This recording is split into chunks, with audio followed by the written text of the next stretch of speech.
Do you ever wake up and realize that you're living your life for everyone else? It's time to transition to your own purpose and start living for you. There's a common thread. Why does it take a near-death experience to wake you up? Life's journey isn't about being easy. It's about finding gratitude and shifting your mindset and finding the positive in every situation and asking yourself, why is this happening for me instead of why is this happening to me? Welcome to GSD Diaries, where we share stories of transformation, resilience, and the pursuit of purpose. In this series, I'm chatting with some of my closest friends and fellow movers and shakers in the entrepreneurial community. Together, we'll explore meaningful ways to become more human and empathetic and shift our perspectives for a better life and business. I'm Proffitt, an entrepreneur who has disrupted the hospitality industry by shaking things up. As the GSD girl, I dance around the world uncovering the first times and the powerful stories behind them. Join us as we navigate the ups and the downs,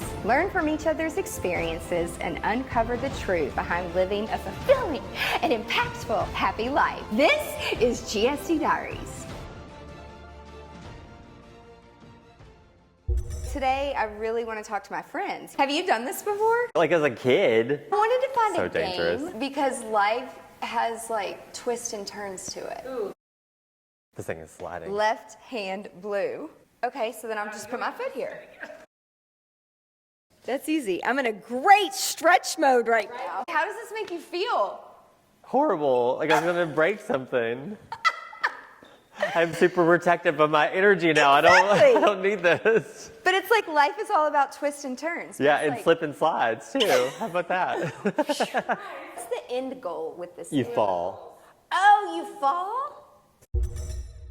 We've been through some hard things. I mean, I've known these people for almost 2 decades. All right, so now I'm gonna ask the fun question. Let's jump in. Tell me what happened. Today's guest is an incredible artist. He has been my makeup artist for many years. The detail behind what he does is unbelievable. The day that he told me recently that he was no longer going to do it, I was so sad, but he's gonna do something that is more passionate, which is hair. Hair and makeup, it goes together, but it's so different. And when he told me this, I'm like, well, why? Why are you shifting in the middle? And he said, well, you know, I had cancer and not a lot of people knew about it, and I wanna do what makes me happy. Some people, they don't wanna talk about hard things, but today we're gonna talk about hard things, and I'm so proud of him because he's never done podcasts and he's never shared the story. And I just learned recently that he didn't even tell his own mother for over a year. And it's not that they're not close. So just to get the perspective on it and hear the story and what happened of what you learn when you go through something hard, and then to know how other people reacted. If you're going through something hard, take a few things away from it and know that you have to rely on people. You have to rely on others,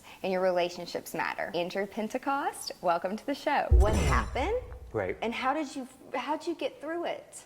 Andrew, how many podcasts have you done? 9. This is the first. This is his first time. Yay. And I have a thing with first times. Okay. Tell me about your first time. First time for what? So Andrew and I just talked about his personality and his colors, and what's crazy is I've known you for how many years? That's like 2007 or 8, somewhere in there, yeah. A long time. I've never done this psychology thing. Mm-hmm. You know about it. I do. I hear you talk about it quite a bit, but I don't know, what each color means or anything like that. And then we put it in order. Right. And I would have thought that the order was a little bit different. But you've recently been through something that was hard. Yeah. Right? Yeah. Your situation and like life circumstances, do you think that you've shifted at all? Maybe these two. Like this would have been like this, Okay. but now this love part is more important. Why? I don't know. I'm just more. I don't take it for granted as much. It's like Yeah. it's more. I don't know. I just realize the importance of it, of having somebody there. When hard shit happens. Yeah, exactly. Right? You shift your priorities. But I never thought that you would be green first. But Yeah. you do. You ask a lot of questions. All the time. Why do you ask a lot of questions? Because it's. I like to just know the ins and outs of everything. I want to be prepared for everything. I think sometimes you can't know the questions to ask, so it's okay to just kind of jump into it and be like, okay, we're going to figure this out. But even with clients, I always say like the more I ask, the better I can tailor it for them. If I had to choose like one word, like Yeah. a one word opening, like for you, is like listener. Okay, Like you're an yeah. excellent listener. Thanks. You listen to people when you ask the questions and you listen. Yeah. I mean, you've done hundreds of clients' makeup. Right. And you've probably done my face over 100 times. I would, yeah, maybe. It's an art. Yeah. It's a technique, but because of life and some things Yeah. that happen, you're transitioning, Yeah. you're shifting into Yeah. what you want to go into doing now. And so you've been a makeup artist for how long? 21 years, we were just saying, yeah. Over 21 2 years. decades. Yeah, And quite a while. there's some tips and tricks. Like my favorite thing that Andrew has taught me, I mean, there's so many like little things, but like this brush, for example. You have no idea how important this little brush is. What does this little brush do? This It's is called like, the clutch brush. So Uh-huh. it's like, you keep it in your clutch so you can do a little, shoo, shoo, shoo. It teases if it needs to. It smooths. I think it's so cute. but what I really love it for is like these bristles, like Yeah. the way, like as my hair grows out and you get like new hair growth, I have all Yeah. these flyaways and you like taught me, you're like tease it, like Yeah, put yeah. it under. The other thing is with the mascara, like wiggling the wand Okay. and like stop moving your head. Okay, yeah. It, like just little things, right, Right. that I do, Yeah. and then people ask me. Yeah. They're like, "Oh, I was watching you on your video, and you were why do you do?" And I'm like, "Oh, well, this is the reason. I'm not very green Okay. in psychology. When you ask questions, though, and you Right. clarify, Yeah. your communication is better, Okay. right? Yeah, I Right? feel like it. Yeah, And absolutely. You have really great communication. I think if you don't ask questions or even, it doesn't have to be the right question, just enough questions to get the ball rolling, the relationship becomes deeper because you don't have a perception about what's going on. Right. Like I ask a lot of questions, so Yeah. I guess I want to understand. Don't assume. Right, no. Exactly. Perception is a lot. Everything. Right, yes. Okay, going back to your first time. So Okay. the first time you did something, like today, it's Yeah. like a first time experience that you really had fun and you were happy. Right now, I'm transitioning into hair for the first time. So I've always been in love with hair since I was a kid. And somehow I know how I got into makeup, but now after 21 years of doing it, I achieved what I wanted to with my career, which was in education. And I thought, okay, so we have this salon. I have Kyle, who's done hair for 30 years now. Like, what's the next move? And it's to be behind the chair. So I'm in hair school. So that's the first time. And I'm doing things like, people are like, they assume that I'm just really good at what I do. So they're like, oh, he's going to be amazing at hair too. I'm like, You will be. they're like, you could just trim it, right? And I'm like, I literally cut a mannequin head for the first time ever. I mean, I've cut pieces of hair, but a full-on haircut, like that was like a month ago. And so for people to trust me to be like, oh, you could just do it. I'm like, no, I can't just do it. Yeah. Like it's a lot harder. But I'm doing a lot of things for the first time right now that are making me like really happy. It feels, you don't think in the middle of your life you're gonna do something that's like all brand new and we don't understand any element of it. I mean, I do have a grasp of it, but now it's pretty cool. It's like all brand new, all over again. Even before Yeah. you got sick, Yeah. you mentioned hair Yeah. a lot. Yeah. Did you know prior to getting sick, I'm going to do it? I didn't know, no. When I was in the hospital getting chemo one time, I thought, you know what, like this is gonna be what I look forward to when I'm done with treatment. And so I signed up for it and I had to push it back a semester. Like I was gonna start in the fall and I started in the spring instead, but I didn't let it stop me. I just had to like change gears. I knew that treatment was about a year of my life, pretty much. I mean, it was really fast and aggressive. And I thought, like, that just flew by. Hair school is a year. I mean, it's going to be done. I'm already halfway through and I just feel like I just started. I feel like in the events industry and Yep. in the hospitality industry, in the wedding world, it's like we're always like, when's the next event or Yeah. when's the next big thing that we're Yeah. doing? Yeah. And it's like people book things a year out sometimes, Yeah. 18 months. Yeah. And it's like, oh, it's so far away. And then you blink and it's here. That That's sounds so like true. every bride. They're like, it was all this planning and now it's just like here and it's done. And I'm like, yes, it just, time flies. And especially like, it is true, like the older you get, like it just seems like it just like every It day is flies done. by. So we opened the salon in 2018, right? Him and his husband. Yes. Open V Rose. Yes. Yeah, named after Kyle's grandmother. Our goal was always to buckle down, pay everything off as soon as possible, because we just wanted to reap the benefits of owning a business and not have any debt. So we paid off everything within like a 5-year time period now. Which is amazing. Thank you. It was hard, but I say all that because we had a plan, we achieved it.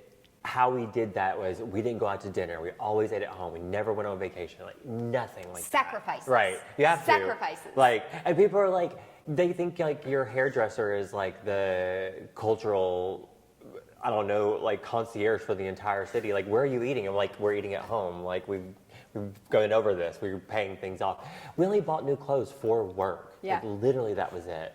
So I say all that because how it started was we went to Hawaii in 2022, September. And that was like our first like big, like we did everything, let's blow it out of the water, let's go do this. And your wedding was just the two of you. Yeah. In California. Yes. Yeah. So you needed to do some big like blowout thing too, but it's been you and Kyle. Yeah, yeah. And like I don't when he said Hawaii, I'm not usually like a tropical person, but I was like, oh my God, this is amazing. So we go and mind you, up until this point, I had not had COVID yet at all. So this is like 2 years, like 2022, like 2 years after. And I knew for the majority of the people that I knew that were getting COVID is because they were traveling at the time. It was like always travel. And I was one of them. I mean, it happens. We go to Hawaii, have a great trip. I'm in one of the hotel rooms. I'm putting this hair product in my hair, and I'm like, oh my God, this doesn't. I love the smell of this, but I can't smell it. And I thought, oh, they must put something in these rooms to keep the humidity, like from affecting the woodwork or something. Like, I wonder if it's just drying, like if it's like a dehumidifier, just drying my nasal. And what's going on in Andrew's head here? Okay, right. Because I felt perfectly fine, other than I literally couldn't smell. Like on like the 6th day of our vacation, we left on day 7. So it was okay timing even. Yeah. So I did a telehealth thing and the doctor was like, well, I think you should definitely take a COVID test. But also, if you've lost your smell, you're probably on day 5, like you're going to be out of quarantine tomorrow. We were on a beach, like I wasn't talking or doing anything to anyone. So, and I felt wonderful, which was weird when I'm going to say what I'm about to say. So I get home, I take a COVID test, go to the CVS there, take a COVID test, definitely positive. Fly home. I developed like a little bit of COVID pneumonia, and I think it's because like on the plane I was double masked, like trying to cover my face with a blanket, and I think I was holding everything in. Anyways, regardless, I got it. A simple antibiotic, it was gone.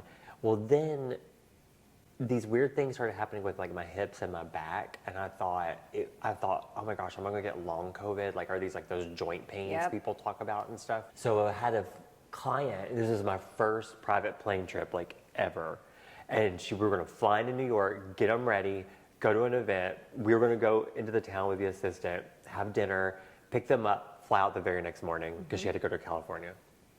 So I was like, I went to the walk-in and I said, I do not care what it takes for me to get through this, but give me a steroid, give me whatever. I just got a muscle relaxer. My back is hurting. I've got to get through the next 24 hours, then I'll figure it out. So that morning I woke up, flew up there with her. I just felt totally out of it the whole day. And then getting her ready was like a total just blackout experience. I don't even remember doing it, but she looked amazing. I think probably because I wasn't thinking about it. I was just doing it. And that night I was supposed to go into the city with the assistant, have dinner while they were at the event. And I just laid in bed and tossed and turned and tried to figure out what to eat. And I couldn't figure out what to eat. And the room service was crappy at this place and just sweating all night long. And when I got up to get ready to go down the next day to meet her in her room to fly back out, I walked in and she was like, you don't look well, like at all. You should definitely lay down. And at that point, I hadn't even looked in the mirror yet because I just was You're working. Barely had the energy to even get down the hallway. And so as we were walking out of the hotel room to go to the plane, I saw myself in the mirror. And I have this is my natural lip color. Let's just say that. He Nipples has are pink. perfect My skin. they're pink as pink can be. My nails are pink. My nipples are pink. Everything pink. I looked at myself in the mirror and literally everything was the color of my skin, completely. I was clammy.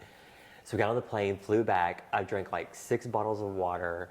As soon as I landed, they had an Uber pick me up. It took me straight to Vanderbilt. Then I was in the ER for 8 hours at that point, and it seemed like literally every test and every doctor possible was here, this person and that person, we're drawing this, we're doing that, and blah, blah, blah. And then Kyle is just like at the hospital all day, or at the salon all day, just like freaking out because he's like, I thought he was just gonna go to the ER and be done with it. Right. I say, like, with the other part about COVID not having like only like the smell, you would think that somebody that, as I'm laying there, they tell me I have stage 4 lymphoma. You would think somebody that got COVID with stage 4 lymphoma would have been taken out because of your immune system. I literally had one symptom. So I didn't think anything about it. And then here I am, stage 4 lymphoma, bone marrow, ICU, hospital, immediately start chemo. And when the doctor came in, he said, he goes, I mean, 3 more weeks. And he just stopped talking. Like, that was it. I literally had 3 weeks to live when I went to the hospital. It was crazy. It makes me want to cry. Well, thank you. I have said it so much now that I know can like release the emotion of it. So a lot of people that go through cancer treatment dissociate from it. I'm very aware of what happened, and I just like, I'm like, that was You're part okay of my with it. life. Like, that was it. Fun fact, I got prednisone, and prednisone kills lymphoma cells. And it releases what a resident told me was tumor poop in my body. And that was what was causing the pains in my body, because it's lactic acid, which is what you get like from working out. Imagine like your body's like filled with lactic acid. Yeah. That was the pain that I was having, and that's what caused it. COVID was not a blessing, but it definitely, I'm glad it happened, because then it pulled that out of me. And going into all of this Yeah. and your options, and like your spirits were always good, Yeah. your energy was always high. Tried to be, yeah. What's the one thing that you knew that you had to like do in your mindset? How did you know you were going to be okay? That you were going to get through it? A lot of people will say their doctors told them, oh, if you had to pick a cancer, you pick the best one. Like, this one's super treatable. We'll get it taken care of. I was told that. And then I found out I was chemo resistant after 3 different chemos. 99% of it went away except for one tumor, and that one tumor figured out how to like evade chemo, and like it was just like growing out of control. And it was right here on my pancreas, so it felt like heartburn and a toothache mixed together, like all the time. Like, it was awful. I was on Oxycontin, oxycodone, and Dilaudid at the same time at one point. Yeah. So I say all that because, like, I think what got me through it all was I did believe that it was going to be cured. Like, I knew in my heart that, like, this was not all. Like, I somehow, like, I don't know, like, I just knew that, like, treatment was available, and I was going to win that fight. Like, it didn't matter. What I did learn through the process, too, is I do not, this sounds so weird, not weird, but it is true. I don't like when people say, like, you were so brave. I'm like, I didn't have a choice. Right. Like, and you hear that a lot. And yeah, you do have to be brave to do it. I feel like I was just much more like, this is it. This is what I have to do. I'm going to be strong and buckle through this and like be fine with it. How did you and Kyle approach it, like going into the business? Because at the time, it was the two of you. Yeah. And you had all of these responsibilities. Yeah. And so how did you all maneuver that and say, okay, like, you're not going to be here, this revenue's Right. so how did you maneuver the business side of things? Luckily, at the time, our team had got to a point where we like felt like our stylist teams felt like it was stable. Like, we were really good at that point. I felt like we were like, and we still are. I feel like it's in a great place at the moment. So here's to just explain a little bit about me. My doctor was like, I've never known somebody to go through this much chemo with stage 4 lymphoma and you dry yourself to every single appointment. And I'm like, I don't have a choice. Right. Like, I mean, I do. I could have leaned on people and whatnot, but I felt like I could do it. And I wanted to do it because it made me feel like I was proactive in it too. So what Kyle did with the business-wise was we shifted schedules. Like, he took off an hour on the end and an hour during the day, because at one point I had to have a babysitter, for lack of better words, like pretty much 24/7. So he shifted his schedule so that person that was with me during the day could go home. And then everybody, I feel like at work, really pitched in. And like Shia, our salon director, she takes care of so much up front. I didn't have a lot to worry about at all, other than just focusing on like getting better. You were very private about it through the whole thing. Yeah. And I learned less than a month ago, you had just told your mom. Yeah. So how were you able to keep it from your family, and choose the people that you were going to share it with? I learned in the beginning of it that the more people I told, I felt like I was placing worry on them, and I didn't want that. And my mom has a lot of anxiety anyways, and so I didn't want her to be constantly thinking about me every single day, because I knew she would. So there was that piece of it. I learned in the beginning too that I didn't have the energy for it. Right. I really didn't. Yeah. I had no problem with anyone knowing the situation whatsoever.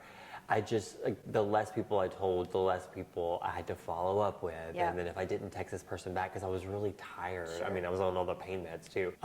I just felt like I could reserve my energy for what I needed it for, and I only had it for myself, and that was it. I didn't care who knew, because it didn't bother me, and I don't mind talking about it.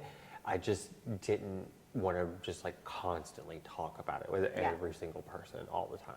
Yeah. And that was it. I just decided to be like, this is my journey, and like I'm gonna do it this way.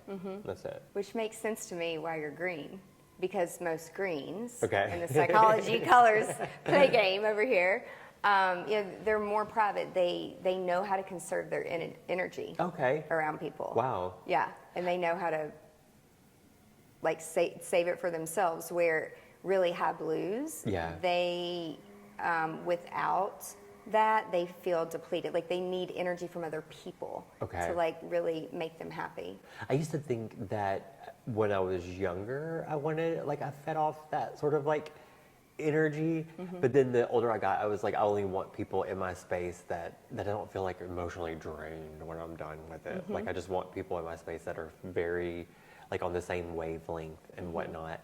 I do like being around people a lot, but I also like, I'm a Cancer, so like I like being in my shell. But I'm not introverted, which is the weird part. Like I'm very conservative with my energy and how I use it around people. When you're like, okay, I beat this, I'm good. Yeah. Like, did you walk out of the hospital and decide, I'm doing the hair school now, I'm changing careers? Like, at what point did you say, okay, I'm doing this? I remember on my computer in the hospital bed getting chemo, like signing up for hair school and following up on the emails and stuff like that. So somewhere in the mix of it, and I just thought, you know what, like I'm ready to just start fresh. I want new, and I want to, like, this is something I've always wanted to do. And I think if anything you learn from that sort of like my experience is you just don't have a lot of time. Like you just think like, oh, I'll get to it, or I don't know, I can do that later. There may not be later. That sounds so dramatic, but it's really true. It's It really is. That's why we're here today. And that's why I want to talk to people who have been through hard things, because we take our time and we take people for granted. We don't mean to. But it's like, that's why now, I tell people over and over, I'm like, thank you so much. And like, I love you. Like, it's just, you never know. No, you really don't. I have a hard time with it now, because I almost beat myself up over it if I find myself procrastinating. I'm like I'm just getting over a cold, so I sound a little stuffy at the moment. But I had plans to do while I had a fever 2 weeks ago, and I'm thinking like, damn, like you could have already done that and not kept pushing it off, and now you have to wait another week or so before you even do it again because you need to recover. So like all these things, it's like you think you have all this time, and if you don't get it done, then you just don't get it done.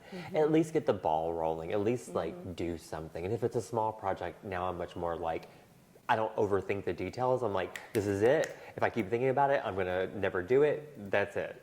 Like the perfectionism is like a lot less in the finished product now. And I'm so proud of you for saying that, because I would say that's one of the biggest shifts, you know, that I've, because I know you're a perfectionist. And I appreciate it so much, because it's like, I'd be walking out the door to go do something, and it's like, hold on, this one eyelash and this one eyebrow and this one, even today, it takes 3 things, not 1, not 2, but 3, because there has to be layers, you know? And then there has to be a 4th, because it has to be perfect, and you have to use a brush. But that's what makes you different. Thanks. It's the details. It's those little details. But the older you get and the more life experience you get, you realize sometimes even preparing for things, no one cares like no you. one. Okay? Hear us. No one cares. As much as you do. No one. Like, no, it really doesn't. And then like you start to be like, does that detail matter? No, Right. it really doesn't. In the big grand Like, scheme why of am I like worried about it? So, like right now, we have a bookshelf in the salon that I really wanted to be finished, and it's just been sitting there. But every time I look at it, I'm like, it's going to get done, and it's not a big deal, and no one cares. Like, it isn't affecting anyone's hair by how pretty this bookshelf is. Yep. So, what's the big? Yeah, that's Yep. where I am. I was listening to one of my friends talk about his garage, and it was so clean, and then the neighbors was so dirty. Yeah. And like they didn't understand why. Okay. And it's like, why is your garage so dirty? Like he was talking to him, and he's like, what is cleaning my garage going to do?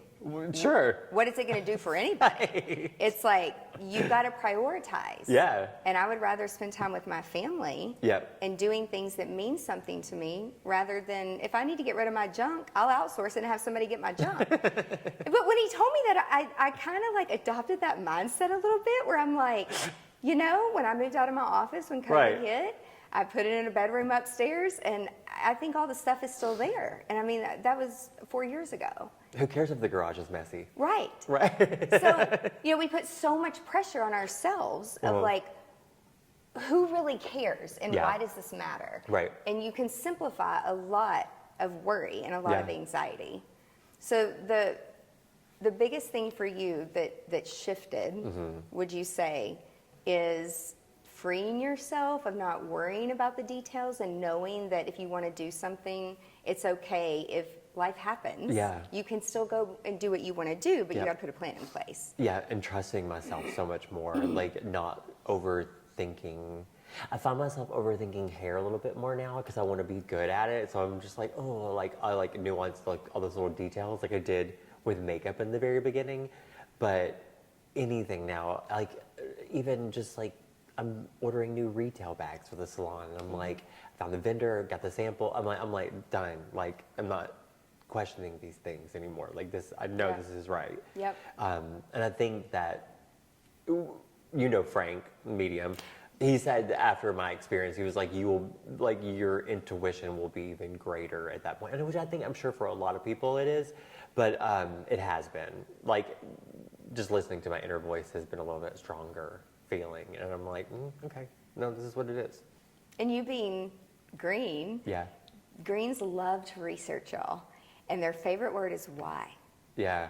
And for some people, if they don't have great self-esteem, or if they're not sure in themselves, Okay. with themselves, Yep. they get defensive.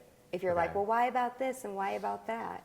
And so instead of thinking, well, am I not good enough, or am I not doing a good enough job? It's like, well, tell me more. Right. When you go through these hard things, instead of leading with like being defensive or I'm not good enough, do you feel like, and I'm not saying you did, No. I mean, Yeah. I do it sometimes, you know? You always have great energy. Thanks. And like leading with love is like more important than ever. And you even said it with the colors. You said I put an emphasis more on the blue. Right. Because you realize that matters. It does. Even with Kyle, like when we talk to each other, I found myself always asking him why in certain situations, and he would just say, like, I don't need to problem solve this. I just want you to listen.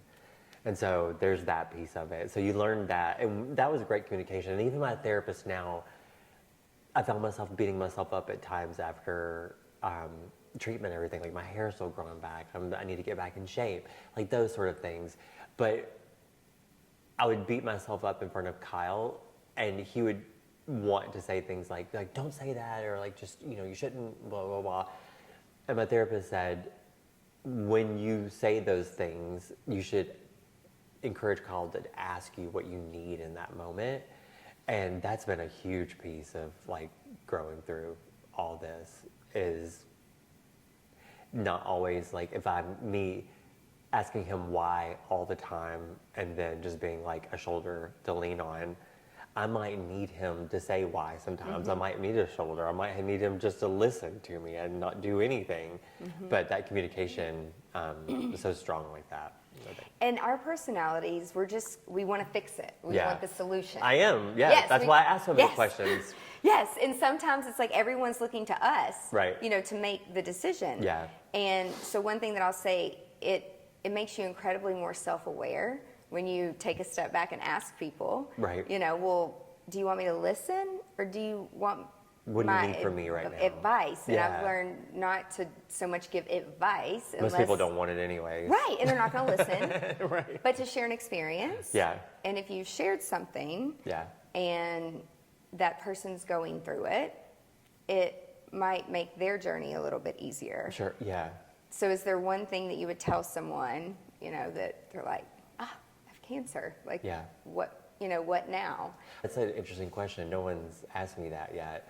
My brain first went to, I don't know what color this would be, but I'll tell you what it came in my brain was, first of all, with the logistics of it. Okay, you're going to need this bag with these things in it. Like you're going to need this certain type of mouthwash because you get sores in your mouth from chemo and the flavor doesn't taste good. So try these things instead.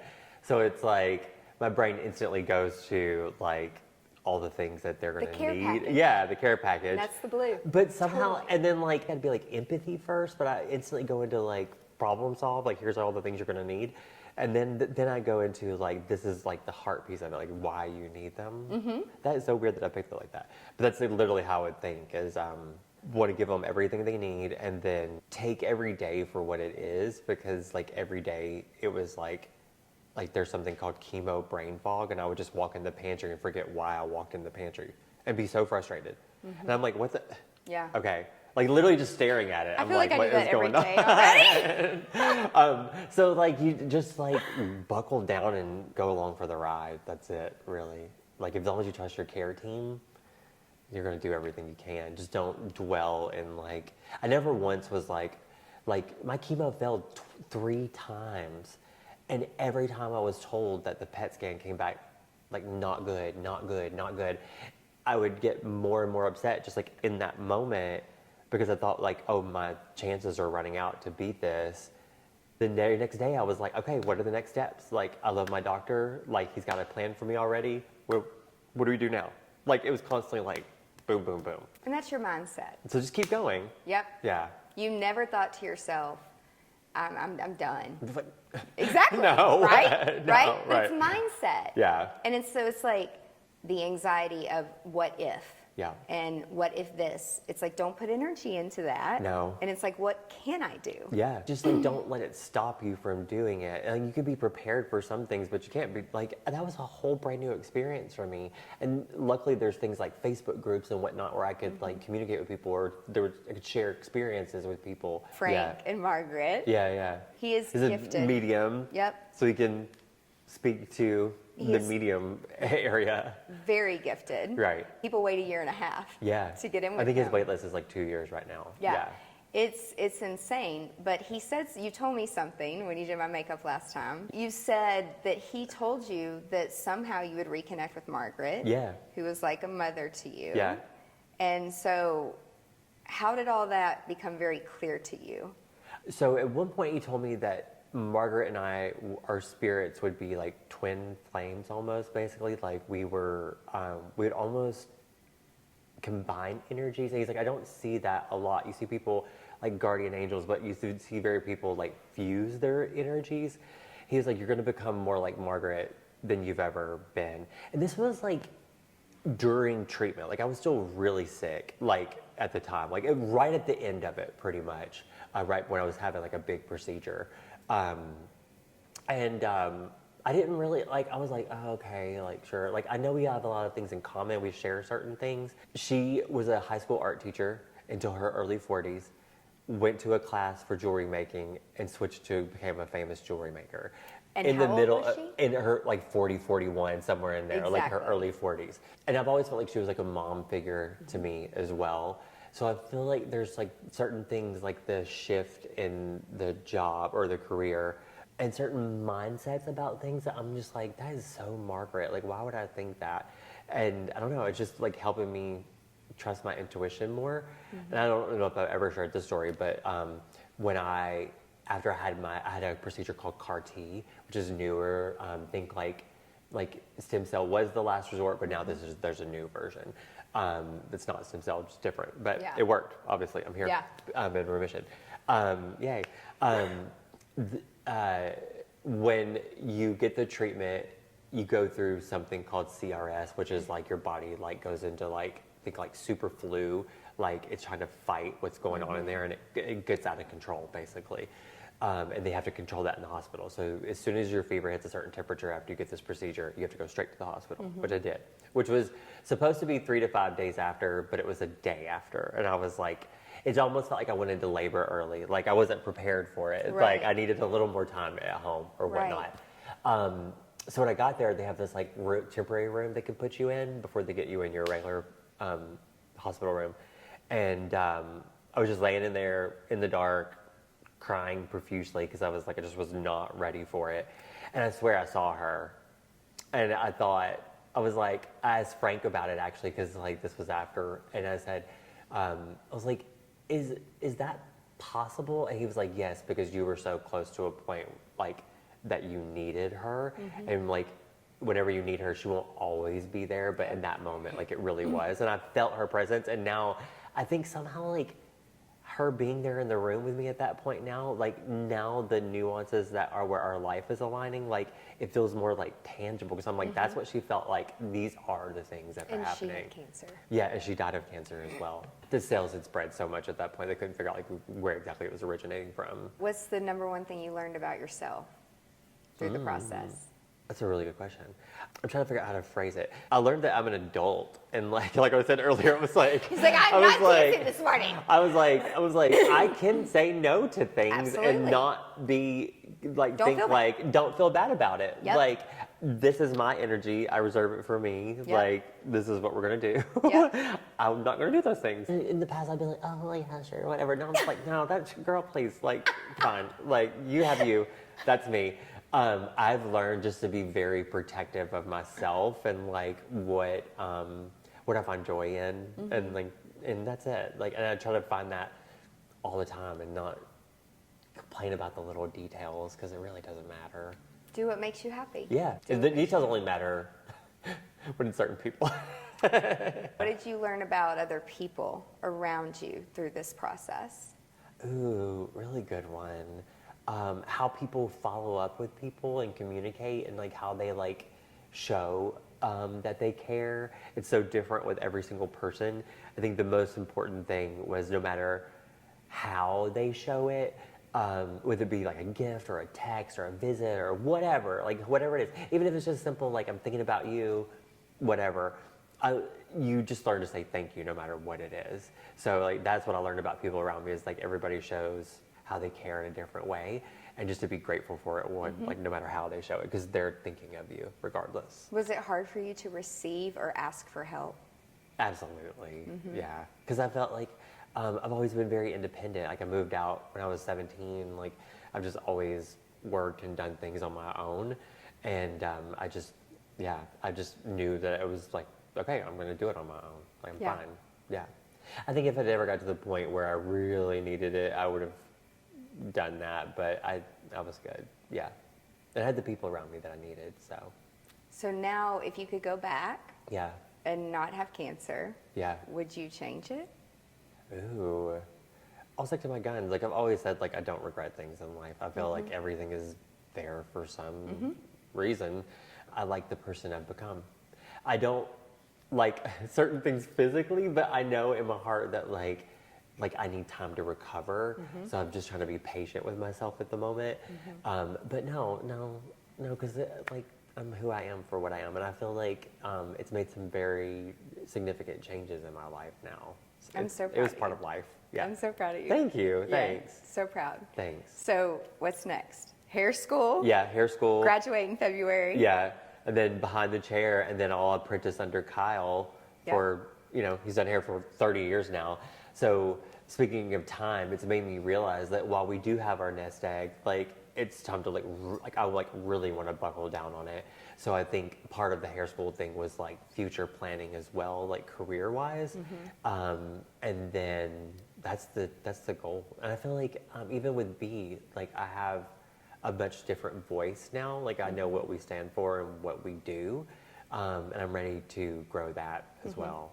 Yeah. You get clarity in hard times. You really do. Isn't it crazy? Yeah, I always say you never forget the question that you got wrong. If people want to connect with you, Yeah. if they have questions, how can they reach out? B Rose Salon.